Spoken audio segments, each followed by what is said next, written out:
This episode goes out to our patron, Jesse S. More like Jesse Yes, am I right?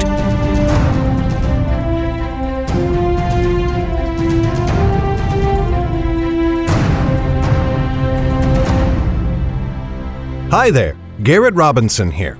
Welcome to the 5th episode of the Nightblade Epic Podcast, Season 4.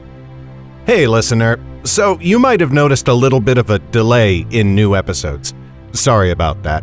Real life has been kicking us in the butt here in the Robinson household, but we're back in the saddle and we hope we can remain that way. Before we get into today's show, we've got one big announcement for you. I have emerged from the book mines with a freshly uncovered treasure. That's right, the next book of Underrealm is finished and it's available for pre-order now. The book is called Life Mage Dawning. It's the first book in a new series called The Resurrection Cycle. It comes out on October 1st, and I'm not exaggerating when I say that everything in Underrealm, everything from Legacy Books, has been building up to this novel. At the end of the last season of the podcast, you learned about the Great War that's coming to Underrealm, and you learned about the two big players who are going to decide the outcome of that war. This book is about one of them, or really about both of them. Tune in for next week's episode and I'll give you a little tidbit about the book that will blow your mind. You can pre-order Life Mage Dawning now at underrealm.net/RC. Pre-orders are incredibly important for us, especially as we get closer to the book's release. So order your copy today and be one of the first to read the new story when it comes out. Again, you can pre-order Life Mage Dawning at underrealm.net/RC. That's underrealm.net/RC. Okay, now it's time for today's episode. Today, you're getting chapters 6 and 7 of Shadeborn, the 4th book in the Nightblade epic. When we left off, Lauren had learned that a man named Rogan was searching for her and her friends in the town of Northwood. Enjoy!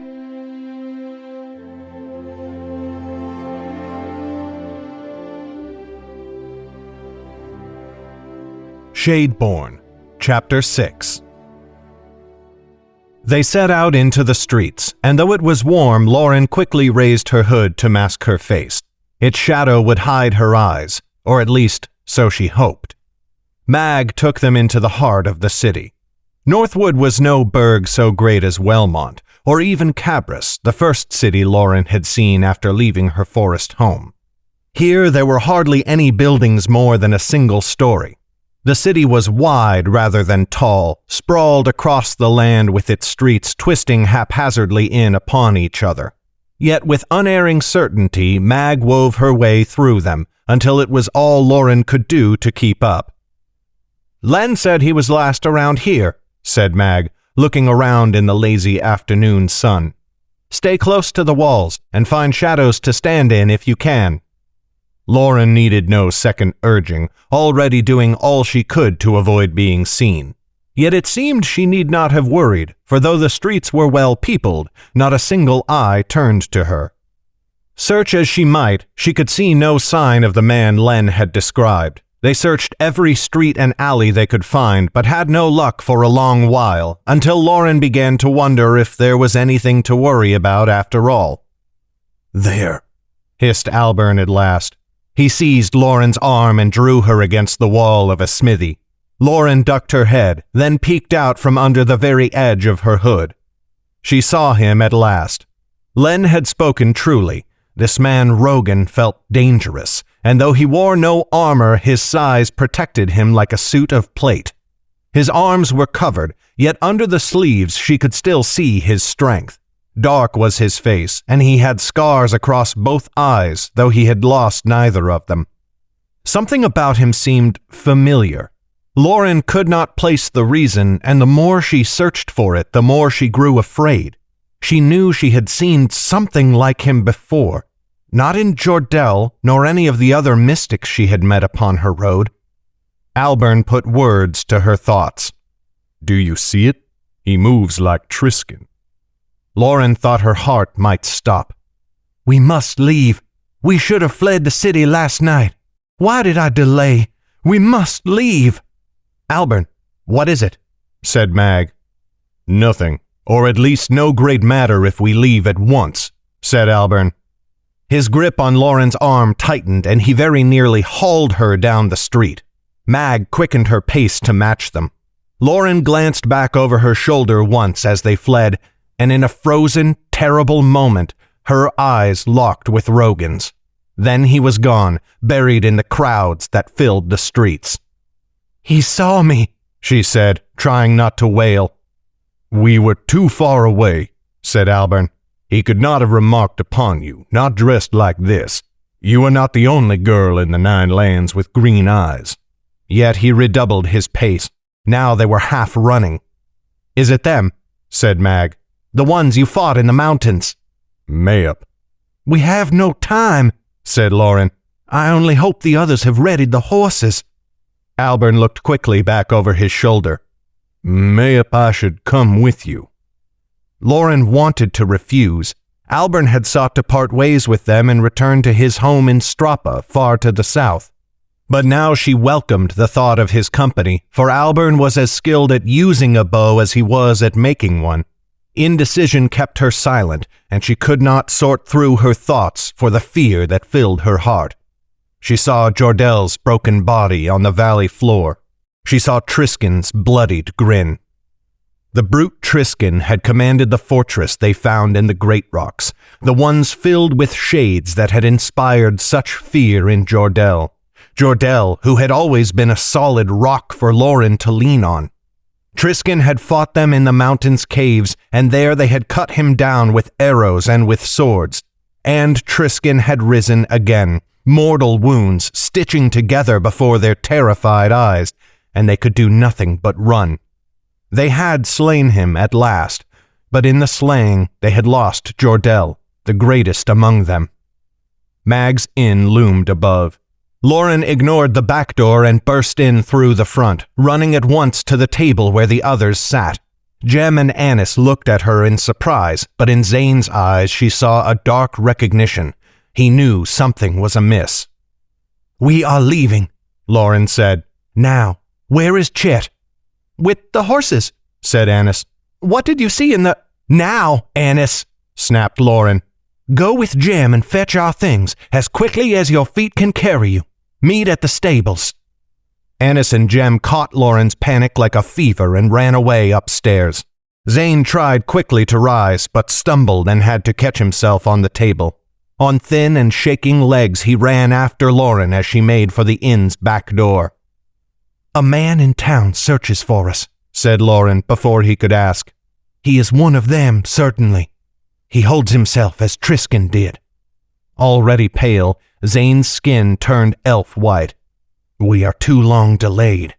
We can be miles away before they learn we were ever here," said Lauren. "That is true enough," said Albern. "And unless they are mightier woodsmen than I guess, I shall see to it that they have trouble following us once we are beneath the eaves of the birchwood." "You will find Chet and me no slouches in that regard," said Lauren. "We are children of that forest." They struck the doors of the stable so hard the hinges nearly broke. Chet's gaze shot up from where he was inspecting his chestnut's bridle. "Lauren, what is it?" "We are leaving," said Lauren. "I hope you are ready to sit that saddle." "I am," said Chet, eyeing Albern and Zane. "But I do not understand what—" The sharp blast of a horn cut the air outside. Chet went quiet. Screams tore at the silence that followed, and somewhere far away, a bell began to toll. Shadeborn, Chapter 7. Lauren was on the verge of running back to the inn when Jem and Annis appeared at last, bags tucked under their arms and eyes wide with fright. Chet and Albern took the supplies and began throwing them upon the backs of the mounts, while Zane slowly gained his horse's saddle. "What are these horns?" said Jem, his voice quaking. "I heard shouting." "An attack," said Lauren. "I knew he saw me." The stable door flew open again. The party whirled to the sound as one. Lauren drew her dagger without thinking, and Albern his sword. When she saw Mag and Sten, Lauren relaxed for a moment. until she saw the blades they held in their hands and the shields upon their arms. "The city is under siege," said Mag. "We shall see you safely beyond the walls." "You should go back inside," said Lauren. "Wait until we have gone. They will pursue us beyond the city and leave Northwood in peace." "That I doubt," said Mag. "There is already killing in the streets, and you have no time to convince me otherwise. Mount your horses, quickly." Lauren began to reply, but Alburn seized her and nearly threw her into the saddle. "You are nearly a match for Mag in stubbornness, girl, but not quite. Heed her."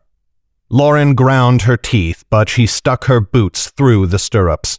The others were quick to follow. With Mag and Sten on either side, she led the way through the streets, away north where the gate to the birchwood waited. From the west rang the screams of the dying, and Lauren heard the clash of steel. "They would kill all these people just to find us?" cried Annis. "How can they hope to keep themselves a secret after this?" "If none live to tell the tale, it will remain hidden," said Alburn with grim finality. "Even if some spare few escape to spread word of the attack, most will assume it is an army of Dorsey." "You mean to say it is not?" said Sten. Mag had heard the tale of their journey, but her husband had not, and knew nothing of the shades. "Time for that explanation later," said Mag. "We should hasten. If I were them, I would move to cut off escape to the north and east. With luck, we should gain the gate before then." But just as she said the words, they came into an open square to find their foes before them. Shades in blue and gray stormed into view, mail shining and blades flashing with the sun. Folk fled before them, but the shades cut most down as they ran. They were so intent in their slaughter that they paid no mind to Lauren and the others.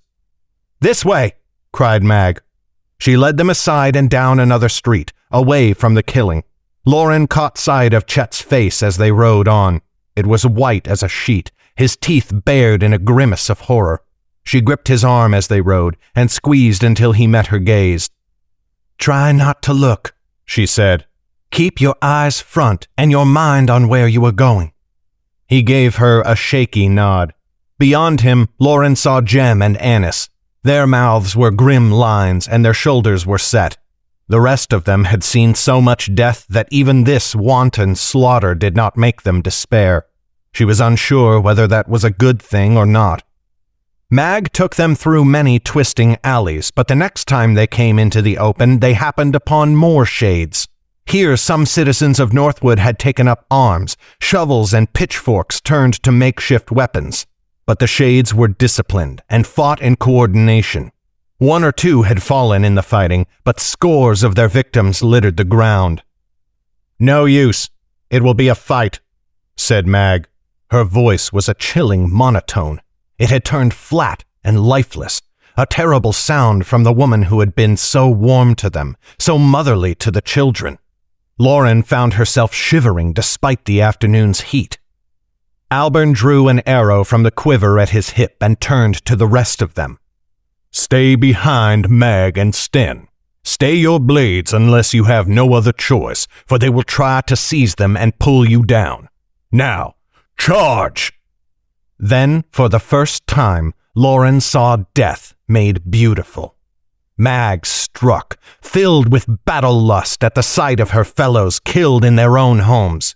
She fought, blade lent the speed of her rage, her shield like a castle wall in motion as it warded their blows. Not once did her blade strike without drawing blood, faster than a serpent, elegant and fluid as a flowing waterfall. Beside her, Sten used his size and strength to batter his foes, knocking them back until he could find an opening for his sword. And behind her, Alburn let forth a flurry of arrows, each finding its mark, his archery like wizardry to Lauren's eyes. But Mag's blade was coated in death, her fighting cry the wail of a banshee, and no foe came under her gaze and survived.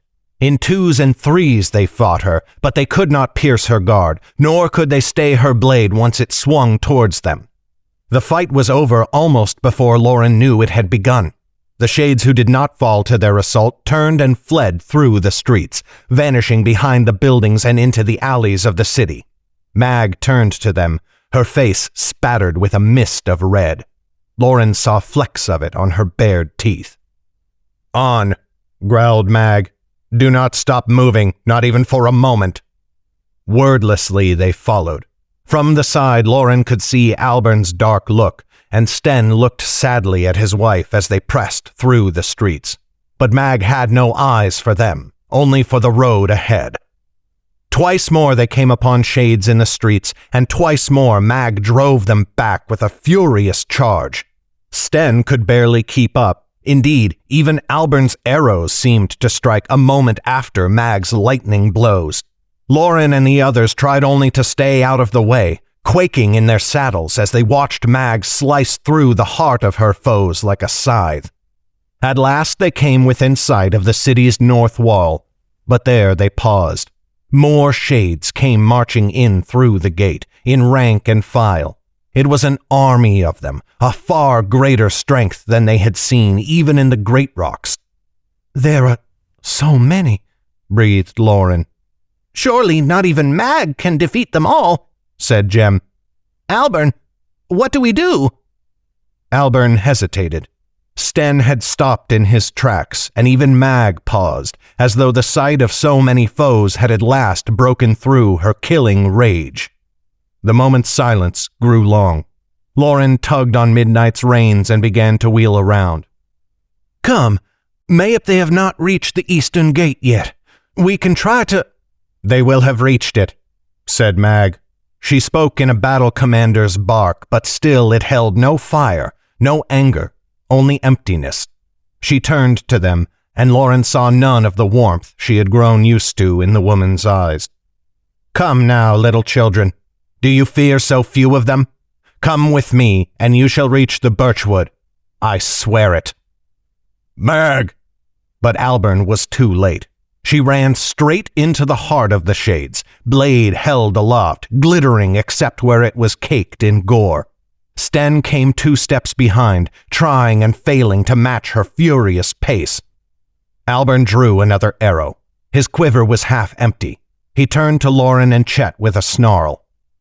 "Make use of those bows on your backs, or give me your arrows, but do not stand here idle while she risks her life for yours." Then he kicked his mount's flanks, and he, too, charged the shades. Jem, sitting behind Annis in their saddle, drew his short sword from the belt at his waist. Lauren saw it shaking in his hand, but his eyes were hard. "Well then," he said, "I had always thought to perish old in bed, but slain in battle seems a fair enough choice." "Can you help them?"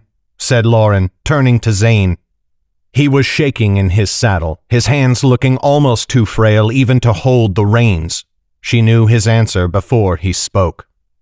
"My flames are nearly guttered out. I might conjure enough to stop one of them, or 2, but even that little effort would exhaust me." "Lauren," said Annis, eyes wide with fright, "what do we—" "Between my horse and Chet's," said Lauren. She drew forth her bow and nocked an arrow. "Jem, do not dare to strike at them except to save yourself and Annis. Stay close to the others, but above all, stay alive." They rode after Albern. Lauren drew the fletching all the way back to her ear and sighted along the shaft. Mag stood against a squadron of foes now, and more were trying to circle around behind her. Lauren aimed for one of them, lowering her aim to strike him in the leg. Blood dripping from his thigh, a trail of it for miles through the woods. She tensed as the picture flashed into her mind, and the arrow went wide to rebound from cobblestones. Cursing, she drew another. Beside her, Chet loosed a shaft of his own. It flew true, skewering a soldier's calf. Beside them, Albern's bow was singing. Jem sat shaking in his saddle, holding his blade forth as if to ward any of the soldiers from coming too close. But they had no eyes for Lauren and the others, only for Mag in their center. Still she fought on, and her strikes had not slowed. The shades could not get inside her reach, nor could they approach her from the side unawares, for Sten was with her. At her back he stood, guarding her rear as she guarded his, and if he could not kill as many as she could, still he could keep her from being outflanked. Any who threatened to break his guard soon found themselves with one of Albern's shafts in their throats. So intent were the shades on bringing the warriors down that they had drifted to one side of the street, leaving the other side open. And beyond them, Lauren saw that at last they had stopped pouring through the entrance. The way to the birchwood was clear, at least for her and Zane and the children. But despite their best efforts, Mag was hemmed in now, and the shades were close to surrounding Albern besides. "Albern!" cried Lauren. He risked a glance at her, and she pointed at the city's gate. Quickly his gaze followed, and she saw a light in his eyes, but then he turned back to Mag, and the light went dark. Sten slipped. A powerful blow to his shield sent his feet sliding in the blood that slicked the ground. His knee struck the dirt of the street, and a sword flashed around in a wide arc. He jerked his head back, and for a moment Lauren thought he had avoided the blow. Then she saw a red torrent gush from his throat. Mag was behind him and could not see it, only that he knelt. She gripped his arm and tried to pull him up. Rather than rising, he fell onto his back, his lifeblood bubbling forth. Mag screamed. The sound of it was nothing human. Lauren had never heard its like before. She knew at once that she would remember it for the rest of her life. For a moment, the whole world held its breath. Chet froze with an arrow drawn. Even Jem stopped quaking. Zane had leaned forwards in his saddle, one hand outstretched as though to send forth flame or thunder. But nothing came. Nothing but the scream, piercing and terrible, and filled with rage. Before it finished, she was already on her feet again, already killing. She pressed into their mass, hacking at them like a woodsman at a cluster of logs. Even with her back unguarded, they could not bring her down, but now at last their strikes found flesh. Lauren saw deep red rents appear on her arm. The uncut lady, Albern had called her, but no longer. Yet she fought on. Albern looked back at Lauren and then to the open city gate that now seemed leagues away. Lauren grit her teeth and spurred Midnight forwards to help. "No!" cried Albern, and she reined up. "Fly, while you still can!" She wanted to ride into them and damn her vow not to kill. She would draw Mag from their midst, and the darkness protect any of them that tried to stop her. A hand gripped her arm. She turned, expecting Chet, but it was Zane instead, and his eyes were grim. "Fly," he said. "Remember Jordell." She ripped off her quiver and raised it, then tossed it to Albern. He caught it with a solemn nod. Then he drew his sword and threw himself into the fight, trying to cut his way through to Mag. But Lauren would not watch. Midnight wheeled at her touch, and they spurred to a gallop. In seconds they had passed beyond the city and reached the birchwood, and Northwood vanished behind the trunks of the trees, this time mercifully.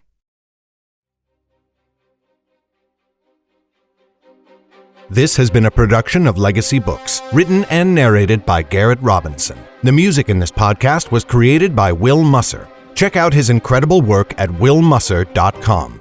That's WILLMUSSER.com. Today's letter is S. Thank you for listening. Bye-bye.